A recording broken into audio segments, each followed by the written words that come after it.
The next guest is actually someone is a great personal friend of ours. I've been working with Michael and Tricia at Lensing for nearly 2.5 years, both me and Sadia, and we do help a lot of them with their collections and their Carved in Blue blog and great stuff. But Michael's got a presentation for us like today. It's actually pre-recorded only a few days ago, so we're going to be playing that now, and then hopefully we're going to get Michael to join us in about 10-12 minutes when his pre-recorded session's over. So Joanne, do you mind playing his video? Welcome everybody. My name is Michael Kinnemanth. I work for Lensing Fibres, and I'm going to talk to you about man-made cellulosic fibres.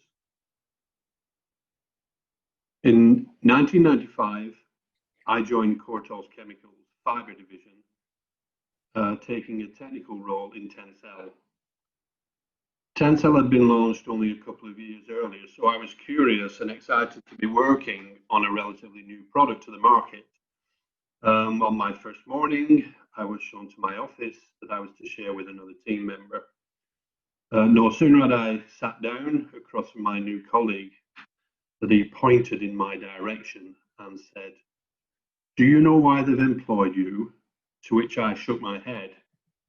"It's because they have £1 million worth of fibre in the warehouse that they can't sell." It wasn't long before my stress levels were tested again when my boss came into my office and gave me a copy of the Tencel technical manual, a document that consisted of only 2 sheets of A4 paper. To suggest that it was low on detail is not an exaggeration. However, I pacified myself with the knowledge that Tencel was the first fibre to be designed primarily with responsible production in mind. This was the USP. This was the unique selling proposition. This was one of the main motivations to join the organisation. Surely the sustainability message would make an attractive sell. How wrong could I have been? There was zero interest from the market. Literally nobody cared. Not yarn spinners, not fabric weavers, not fabric knitters, not dyers and finishers, not garment makers, and especially not brands and retailers.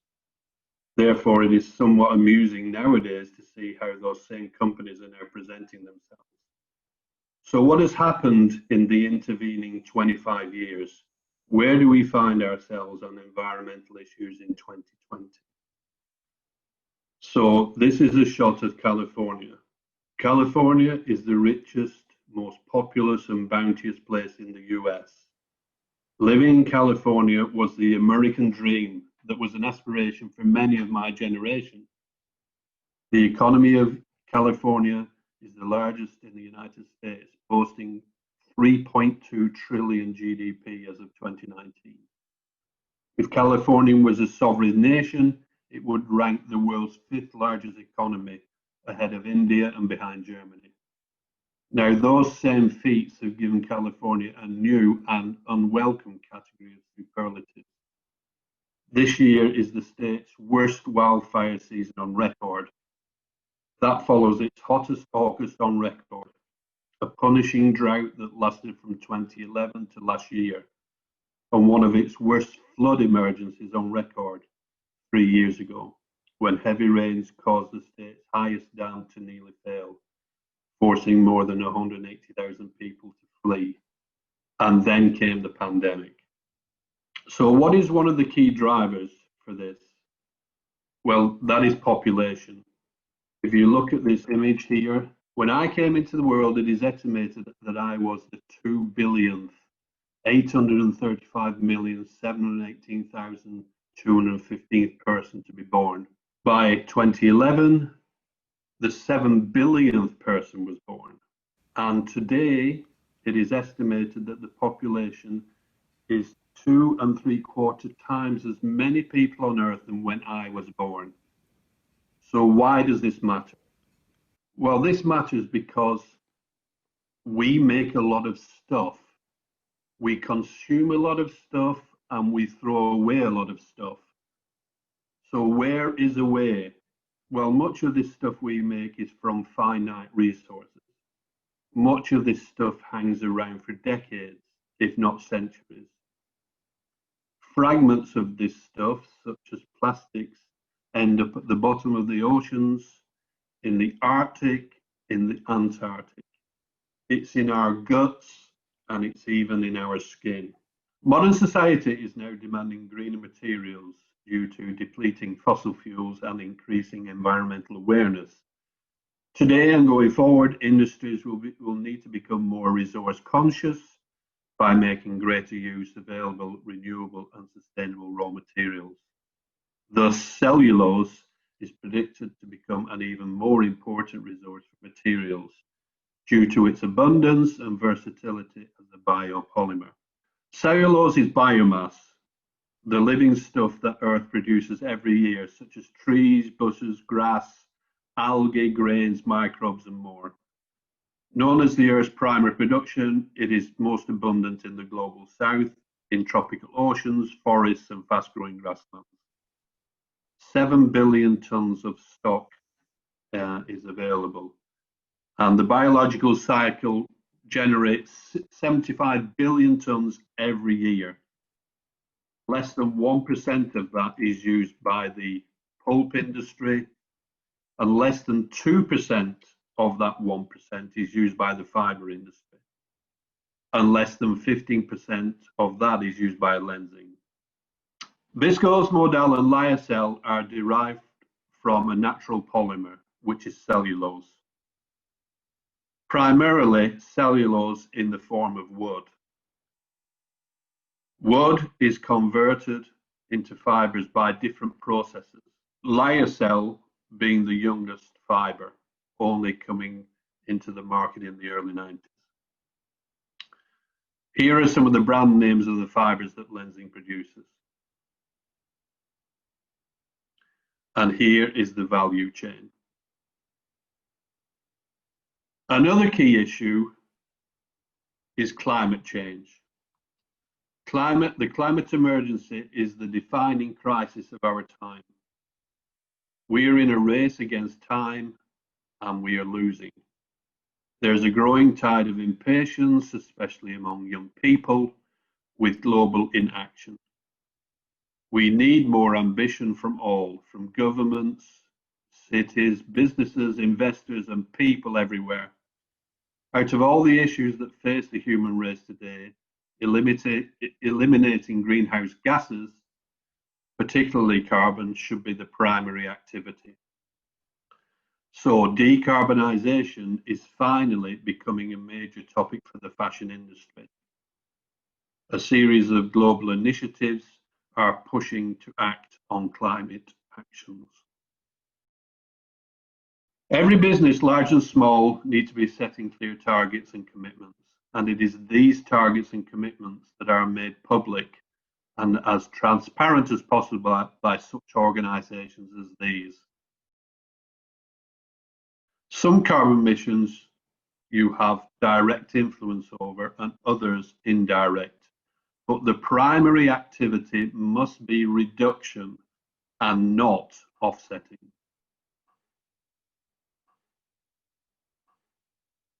Lenzing's actions and commitments have allowed them to launch a new fibre variants, all of which have been third-party verified as being carbon neutral. And there you can see the various fibre brands that are on offer.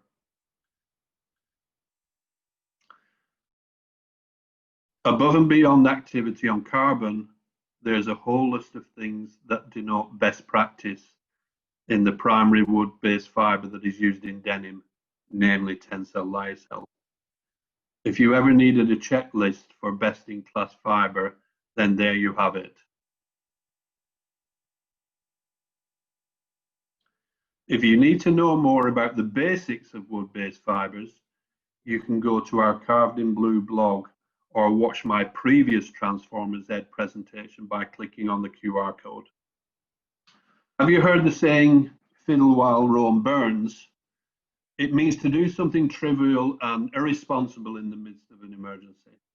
Legend has it that while a fire destroyed the city of Rome, the Emperor Nero played his violin, thus revealing his total lack of concern for his people and his empire. Now, is this image the modern equivalent? Taking a selfie while Northern California burns? Is this a reflection of modern times? Imagine mentioning Charles Dickens or maybe William Shakespeare to a university graduate and discovering they'd never heard of him. That would be incredulous. However, no one is embarrassed when a well-educated person cannot provide even a rough explanation of the greenhouse effect or the carbon cycle. This should be basic knowledge, the same as knowing that Dickens was an author or that Shakespeare was a playwright. Without knowledge of Dickens or Shakespeare, we would survive. The issues surrounding the consequences of climate change, which most people live in ignorance of, by contrast, are matters of life and death. I don't blame anyone not for knowing. This is a collective failure, a fault of our education system. Therefore, as students of textiles, it will be incumbent on you to apply some lifelong learning. It will be your generation that will have to deal with the consequences of climate change. In a recent survey, it reported that 6 out of 10 people in the UK want the government and businesses to prioritise health and well-being ahead of growth when we emerge from the pandemic. So what can businesses do in response? Well, quite a lot, actually. First step is to align their strategies with the Sustainable Development Goals, the world's greatest business plan. Second, they should adopt science-based targets to reduce their carbon emissions in line with the Paris Agreement. And thirdly, they must embrace nature-based solutions to help preserve our natural capital and biodiversity. Taken together, these actions can deliver meaningful change. So after this day of learning, maybe the main question you should ask yourself is, why haven't all these sustainability initiatives that have been developed by the supply chain companies been adopted by the industry? Why are the so-called green fibres not constantly sold out? I know the answer, but I'll leave it to you to find out. Thank you. Wow. I'm quite happy that we actually pre-recorded that, because Michael, thank you for joining us. It was a pleasure to pre-record, and you're with us now. I've got a question already here. I've got one question: why isn't Tencel more popular? You know, it's one of these things, isn't it? It's like you're the father of Tencel, like Lifestyle, and it's, you've been slowly plugging away at like this, especially all the different things that you guys are actually doing, but why isn't it more sort of popular? It is popular, and the right people are using it. That's the important thing. But obviously, more people should be using it. That's my personal opinion. If you look at Tencel, it's now 30 years since it came into the marketplace, and it took that long.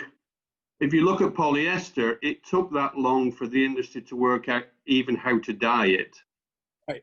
So in terms of 30 years seems a long time, but in terms of a fiber, it's pretty young. So I would say, yes, the industry is starting to understand what to do with Tencel. And, life is all about timing. So in the early 90s, nobody was interested. Nobody was interested in sustainability, but now people are super interested. And so it's growing the profile of Tencel. So, yeah, I don't know the answer necessarily, but there's no reason why that people shouldn't be using it. Because production-wise, like you guys are increasing, you're building new facilities in Thailand, for instance. You're ramping ahead, right? So it's not as if the whole demand is there, right? That's the main thing. So let's see if there's any more questions that come through. Any students who want to answer a question or ask a question to Michael, please do. We've got him for about 10 minutes or so. If not, it will just be me and him talking, which is still fun. Yeah, anyone wants to ask a question. Michael, obviously, what have been some of, obviously you said the earlier development. Now you guys are mixing in loads of different things. You've got your like Refriba range as well, which is a recycled cotton mixed in with Tencel Lifestyle, which our friends like Candiani and some other mills have been experimenting with. Have there been any more advancements like that you guys are proud of or want to see more of? Well, if you look at how fibers are manufactured, it takes a huge investment, and you're having to plan decades ahead and taking a chance that the industry would be interested in buying the fiber. Mm. So, you know, when you are launching, there's a good chance that that launch has taken between 5 and 10 years to bring to the market. And so building a plant is a risk. To get economy of scale today for a man-made cellulosic fiber, you are having to spend between $400 and $500 million. Yeah. So it's not an inconsequential amount. So to bring something new to the market is not easy. So yeah, I mean, we have certifications and stories on many aspects to do with biodegradability, compostability, recycling, all the things that you can name. Yes, we're doing, and the latest one is about reducing our carbon footprint, which I think is the most pressing matter today. Yeah, yeah.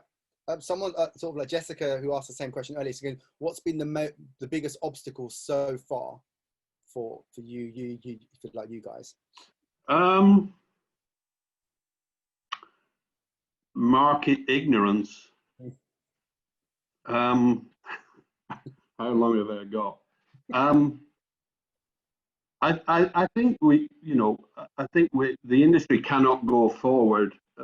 If we want to make progress in this industry, it can't only be the supply chain that does all the R&D and holds all the IP.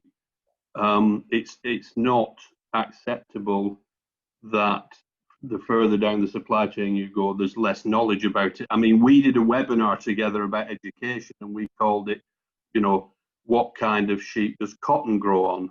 Because that was an actual quote from somebody, a designer. What kind of sheep does cotton grow on? Yeah. I would say that the biggest barrier is explaining the benefits of your product to somebody and hoping that they understand it. And so it's contextualizing what you have for the market. And I think we're at a flex point now. I think one of the benefits that will come out of the pandemic is that there'll be a lot more people taking, account of what we're doing to ourselves and how we're affecting the planet. Yeah. Our good friend Miguel is asking a question. Do you see potential in MMCF fibers, obviously in denim, in the near future? Of course, right? So man-made cellulose fibers in like denim in the near future.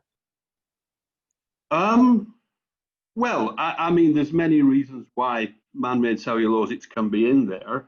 We only see as them be enhancing the product. We're not a competition for cotton. We're an enhancer of cotton. I don't see that cotton, cotton's competition, for instance, is not against other textile fibers. I think cotton's competition, in my view, is at the farm level. Does a farmer grow a food crop or does he grow cotton? I think that's where the competition lies. So yeah, we only see a bright future for man-made cellulosics, especially Tencel. I have a question about Lenzing's traceability with your fibers. I know you guys put something in at the very early stage, right? From my understanding. Yeah, I mean, in the early days we were not doing it, but more and more we have found that there's a lot of people claiming that something is lyocell or Lenzing model, and it isn't, and we've been forced down that route to put something in the fiber so that we can trace it, and traceability and transparency is becoming far more important. So yes, we are able to tell which of our products and how much is in a particular product. Yes, we can do that. Cool. What's the difference between regular rayon and Tencel lyocell? Is it true that the manufacture of rayon is harmful to the workers? Well, I think this, there's a lot of urban myths around, just like Andrew was explaining on cotton. Essentially, the viscose process and the lyocell process both take the same raw material in wood pulp, but they are completely different processes. And the lyocell process was designed to be an environmentally responsible process. So the viscose process uses a lot of chemicals and a lot of energy, but there's a responsible way of doing that, and there's a non-responsible way of doing that. So if you look out, certain companies in this world produce viscose, they're doing it very responsibly. They are recapturing most of the chemicals, refining them and selling them. They're doing it in a responsible way. So there is a difference. The only thing you learn today about man-made cellulose, it's the lyocell process is a much more simpler environmental responsible process versus the viscose process. Viscose process done wrong, yes, it has a lot of impact on the environment. I'm not necessarily aware that it has any real impacts on the workers working on it, because basically it's within a factory, and it's within a machine, and it's within pipe. So the workers are not at risk, no. There's a question about biodegradable chemicals. How do you explain it to the end consumer? With Tencel, there's no chemicals used, but biodegradable chemicals. Can you explain this to the end consumer? Oh, someone's already answered. It's a solvent used by lensing to, like, it's like recovered and like recycled. I think I saw that in there. Yeah, on the lyocell process, there is one solvent, but that is recaptured and purified and reused again. Well, 99.8%. Yeah.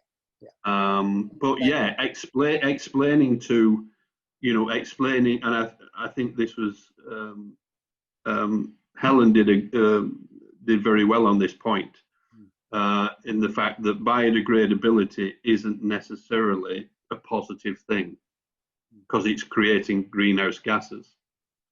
The fact that the main issue is we're making a lot of stuff that needs to be biodegraded and compost.